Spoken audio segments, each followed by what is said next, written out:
នៅមើលរកសិតទៅនឹងទៅយីទៅពីនេះយីឆ្នាំនឹងតែចាំស្បែកខ្លះ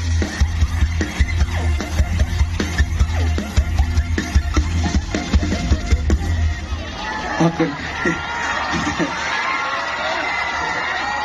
ធីមអ្នកតកៅយើងធីមអ្នកបាទីយើងពេញលេងហើយឥឡូវនេះខ្ញុំចង់រំលឹកបទ